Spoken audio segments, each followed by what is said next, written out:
What's up, Broncos country? Are you ready for what's coming this Sunday? Because I'm about to tell you something that'll make you stop everything you're doing right now. The Jaguars are coming to Denver. And no, this isn't that confused team we saw at the beginning of the season. This is a completely different team, a dangerous team, a team on fire. And Trevor Lawrence? Man, this quarterback is playing the best football of his life. Stick with me till the end, because this game could define a lot more than you think. Look at the situation. We just beat the Packers at home. It was a great game, an emotional 34-26 victory. Bo Nix had the best game of his career in the league. 4 touchdown passes, 303 yards through the air, 0 interceptions. The kid is growing every week. Family. And that defense? Pat Surtain making that beautiful interception, Riley Moss with another takeaway, the defensive line pressuring Jordan Love the entire game. It was beautiful to watch, but now comes the challenge that nobody's talking about enough. Everyone celebrating the win against Green Bay, and rightfully so, but the Jaguars are no joke, and I'm going to explain why. First thing you need to know, Jacksonville is coming off 5 straight wins. 5. They're leading their division. And in the last 7 games since their bye week, they've only lost once. Once, family. And look at how they're destroying opponents. In their last 5 wins, they won 4 games by more than 3 touchdowns. They've scored 25 points or more in each of their last 7 games. Their offense is running like a well-oiled machine, and at the center of it all is Trevor Lawrence. The quarterback that many people doubted at the beginning of the season now seems to have found his rhythm. In the game against the Jets in Week 15, he did something that very few quarterbacks have managed to do since 1991. 5 touchdown passes, 1 rushing touchdown, 330 yards through the air, 51 yards on the ground, 0 interceptions. The guy had a rating of 136.7. It was the best game of his career. But you know what really scares me? It's that this wasn't an isolated game. Since Week 12, after he threw 3 interceptions against Arizona, Lawrence has 10 total touchdowns and 0 interceptions. 0. In the last 5 weeks of the Jaguars' winning streak, he has 13 touchdown passes against just 4 interceptions. The guy is confident. The guy is commanding that offense with authority. Travis Etienne, his teammate since Clemson, said he's never seen Trevor Lawrence play like this. Not even when they won the national championship together. And here's a question I want you to reflect on with me, Broncos country. Can our defense stop this Jaguars offense? Because look, I trust Vance Joseph. I trust Pat Surtain. I trust that defensive line. But in the last 3 weeks, we've seen some problems emerge. The Packers exploited our linebackers in coverage. Commanders and Raiders also messed with our secondary. Jordan Love had an almost perfect first half against us, 17 of 22 for 215 yards. We managed to adjust in the second half, it's true. But will Trevor Lawrence give us that chance? Lawrence is operating that offense with the confidence of a 10-year veteran. Their new coach, Liam Cohen, is designing plays that leave receivers wide open. Brian Thomas Jr., even with some drops issues early in the season, is producing again. And they have Jacoby Myers now, who came at the deadline and completely changed that offense. Travis Etienne caught 3 touchdowns against the Jets. 3. The guy has total chemistry with Lawrence. Their defense is no joke either. They're in the top 10 in several advanced defensive metrics. Their run defense is the best in the league. That's right, the best run defense in the NFL. And look at our situation in the ground game. We don't have a dominant runner. J.K. Dobbins is injured. R.J. Harvey has shown flashes, but he's still a rookie. We depend a lot on Bo Nix and the passing game. And that's where things get interesting. The Jaguars have problems in the secondary. They're vulnerable against deep passes. But Bo Nix isn't a deep ball quarterback. He's a timing quarterback, quick passes, keeping the chains moving. This could be our big advantage. If we can keep drives alive with short and intermediate passes, we can neutralize their pass rush and exploit that secondary. Now let's talk about the betting lines, because this shows how everyone sees this game. Denver is favored by 3 points. 3 points. That basically means on a neutral field, this game would be even. The 3 points are for home field advantage. The over-under is at 45.5. And look, I think that number could go higher. Why? Because these two offenses are producing too much. Denver scored 34 points against one of the best teams in the NFC. Jacksonville scored 48 against the Jets. And there's a detail that can't be ignored: altitude. Empower Field at Mile High. That altitude that tires visiting teams, that thin air that makes balls fly differently, that tires the lungs, that tests physical conditioning. The Jaguars come from Florida, sea level, and they're going to play in Denver.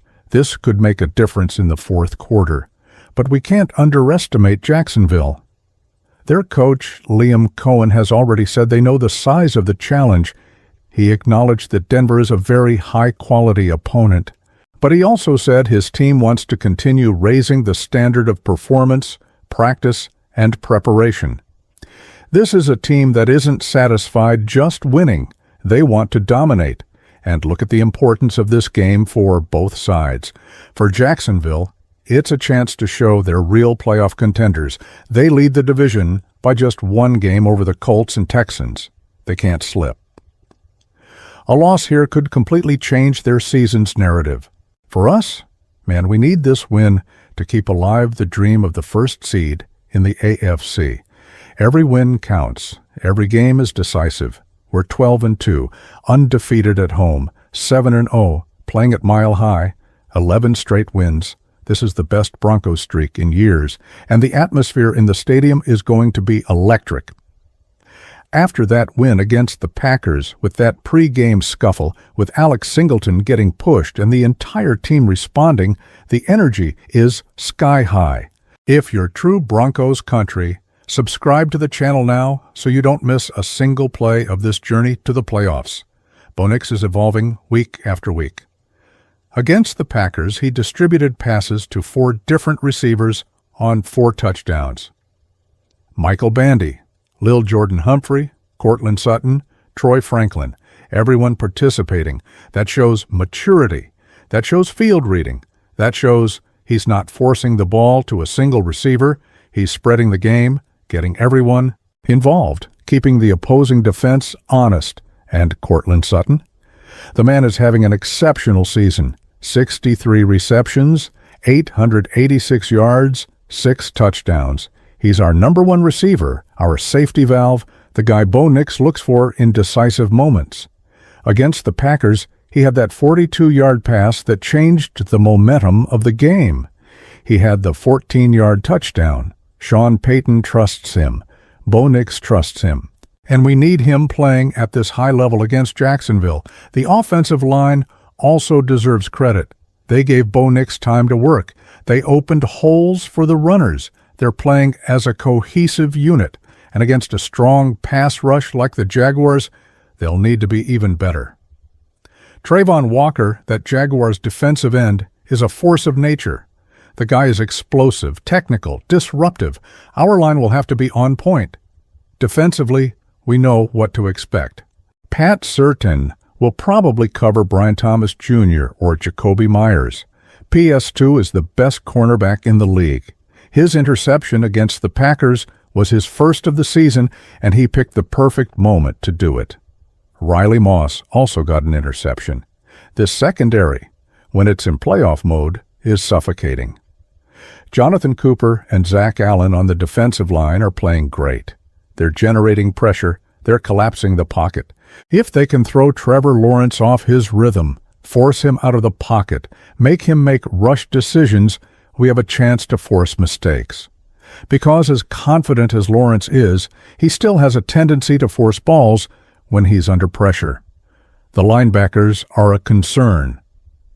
Dre Greenlaw and the rest of the group need to be better in coverage. The Packers exploited this. The Commanders exploited this. Trevor Lawrence is experienced enough to identify these weaknesses and attack. Vance Joseph needs to have a solid game plan, maybe more blitzes, maybe more zones, maybe mix the coverages to confuse Lawrence. And we can't forget special teams. Marvin Mims is back, and healthy. He's a danger on returns. He can change a game with an explosive play. Punter Jeremy Crawshaw pinned 2 punts inside the 20 against the Packers. Field position will be crucial in this game. Now, let's talk reality. This will be the hardest game of recent weeks. Jacksonville is playing the best football of the season. Trevor Lawrence is in an inspired phase. Their offense is unstoppable. They have motivation. They have talent. They have a coach who knows what he's doing. But we have something they don't have. We have home field advantage. We have that deafening mile-high crowd. We have a defense that, when it turns on playoff mode, is capable of stopping anyone. We have Bo Nix growing every week. We have Sean Payton, one of the best coaches in the NFL, who will prepare a perfect game plan. And most importantly, we have this 11-game winning streak. We have this confidence. We have this momentum. We believe we can beat any team, anywhere, anytime. Analysts are divided.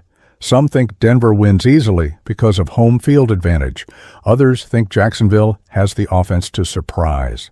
Some people are betting the under, thinking both defenses will dominate. Some people are betting the over, thinking it'll be a shootout. I'll tell you what I think. I think it'll be a game decided by 6 points or less. I think it'll be decided in the fourth quarter. I think the team that commits fewer mistakes will win. And I believe Denver, playing at home, with that crowd, with that altitude, with that defense, will find a way to win. But it won't be easy. Jacksonville will make us work for every yard. Trevor Lawrence will make incredible plays. Travis Etienne will run hard. Their defense will test us. It'll be an early playoff game. It'll be a game that will show if we're really ready for the postseason. And look at the bigger context. If we win this game, we'll be 13-2. 13 wins. When was the last time Denver had 13 wins in a season? It's been a while, family. A long while. And each additional win brings us closer to that first seed, that bye in the first round of the playoffs, that home field advantage throughout the postseason. The Jaguars are betting everything on this game, too. They want to prove they're legitimate contenders. They want to show they can beat elite teams on the road. A win in Denver would be huge for their confidence. It would be the statement they need to make for the rest of the league to respect them. So that's it, family. Sunday, December 21st, 4:45 p.m. Denver time. Empower Field at Mile High. Denver Broncos versus Jacksonville Jaguars. 2 teams fighting for the playoffs. 2 quarterbacks in great form. 2 defenses among the best in the league. Everything on the line. The question that remains is, can our defense stop Trevor Lawrence and that offense on fire? Can Bo Nix continue growing against a physical defense like Jacksonville's? Can our offensive line protect against that pass rush? Can we establish any running game against the best run defense in the league? There are many questions, and they'll only be answered on Sunday. But one thing I guarantee, it'll be a spectacle. It'll be football at the highest level. It'll be a game nobody will want to miss. I trust this team. I trust Sean Payton. I trust Bo Nix. I trust that defense. I trust that Broncos country will make that stadium shake. And I trust that, in the end, Denver will find a way to come out with win number 12 of the season. But Jacksonville won't make it easy. They're coming to win. They're coming prepared. They're coming confident. And that will make this game even more special. Because when 2 high-level teams meet, when 2 teams with everything on the line battle, that's when we see real football. That's when we see who wants it more. That's when we see who's really ready for the playoffs. Denver needs to play the full 60 minutes. Can't start slow like has happened in some games. Can't give up an early lead. Can't commit silly turnovers. Can't take penalties that kill drives. Needs to be disciplined. Needs to be efficient. Needs to be relentless. And the crowd? The crowd needs to be there, making noise, intimidating the Jaguars from the first snap. That energy we saw against the Packers needs to be there again. That intensity, that passion. Because when 70,000 people are screaming on every defensive snap, when the entire stadium is vibrating, that makes a difference. The Jaguars will feel the altitude. They'll feel the December cold in Colorado. They'll feel the pressure of playing in a hostile environment. And if we can jump ahead early, if we can make them play from behind, the pressure will only increase. But if they can stay in the game, if Trevor Lawrence can make those spectacular plays he's been making, if that offense can maintain the rhythm, then we'll have a war. And I don't see a problem with that. Because this Denver team loves these battles. This Denver team thrives in these high-pressure moments. 11 straight wins don't happen by accident. You don't win 11 straight without having character, without having resilience, without having that unwavering will to win. And this team has all of that. This team has shown week after week that no matter who the opponent is, no matter what the score is, they'll fight until the last second. Jacksonville will test that. They'll force Denver to show what it's made of. And I can't wait to see how this team responds. Because every game now is a stepping stone to January, to February, to that ultimate goal every team has. The season is reaching the final stretch. The playoffs are right there, and every game matters more than the previous one. This game against Jacksonville could define whether we get that first seed or not, could define whether we enter the playoffs as a feared team or just respected, could define the destiny of this season. So Broncos country, what do you think? Can we hold Trevor Lawrence and that offense? Does Bo Nix continue evolving? Does the defense show it can stop anyone? Leave your opinion here in the comments. And if you believe in this team as much as I do, leave that like, share with all the Denver Broncos family, and let's go together towards another victory. Sunday is War Day. Sunday is the day to show the Jaguars why Denver has 11 straight wins. Sunday is the day to defend our house. Sunday is the day to prove we're ready for any challenge that comes our way. See you in the next video, family, and remember, orange and blue till I die. Broncos country, let's go all out.